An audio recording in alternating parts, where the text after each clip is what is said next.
Hey everyone. Today we're going to talk about the most important 52 words in our country. And no, it's not the Gettysburg Address.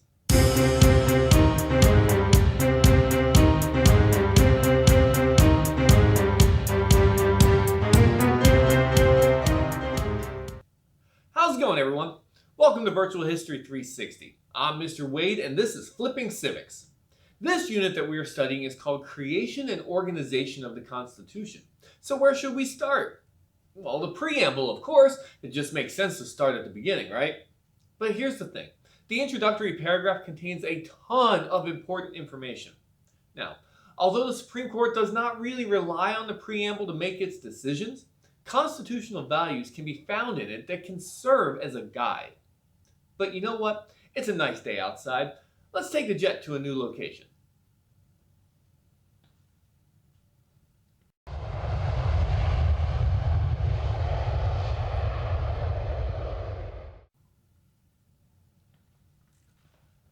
All right, here we are in Philadelphia, outside of the National Constitution Center.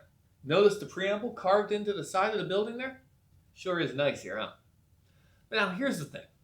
I am not a constitutional lawyer, nor do I claim to be an expert. But here's the thing. You can always read about a topic from someone who is. For this video, I am leaning heavily on the writings of Erwin Chemerinsky. He is currently a dean and professor of law at the University of California at Berkeley. He has published countless papers and books on constitutional law, but the article that I reference the most in this video is titled Giving Meaning to the Preamble. What Mr. Chemerinsky does in this article is summarize four main ideas expressed in the preamble. What I would like to do is briefly touch on those. If you'd like to read more, there's going to be a link down here in the description. Alright? Now I believe that each of these points does a very good job demonstrating the importance of the preamble to our Constitution. So here we go. To start, there is we the people. The fear of big, bad, powerful central government can be set aside knowing that the United States gets its power from the people.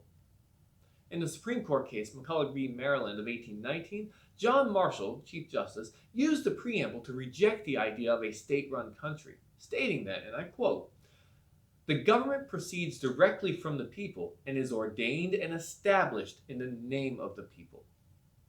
See? All right, the next point I want to hit on is that the Constitution was written to create an effective government. Look back at the preamble.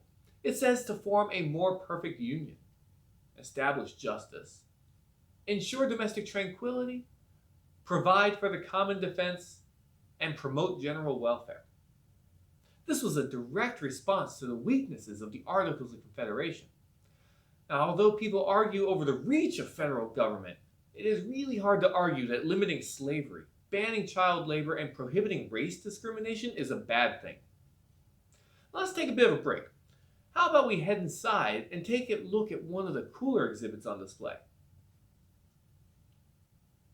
What do you think? Signers Hall, where 42 bronze statues immortalize the moment our government was launched. It's impressive to say the least, so please do yourself a favor. Make at least one trip to Philadelphia to stand among these statues when you get a chance. All right, let's get back to the preamble. Continuing from our last point is the importance of justice. This can be seen in the ideas of due process, where the government must have adequate reasons and follow adequate procedures when depriving a person of life, liberty, and property. Remember John Locke? And finally, the preamble states that the Constitution exists to secure the blessings of liberty to ourselves and our posterity. In our society, personal liberty is not a duty of the state, but rather is central to our core values.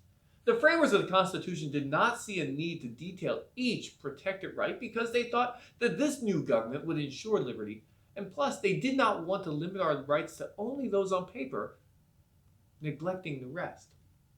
So to this end, equality is not mentioned in the preamble. It's important that I say this. And although we're not 100% there, and it has taken time, equality is an implicit and inherent part of liberty. And as we work towards our more perfect union, we will get there one day. So I hope you found this video interesting and informative. I would like to say thank you one more time to Mr. Chemerinsky for his wonderful insight into the preamble.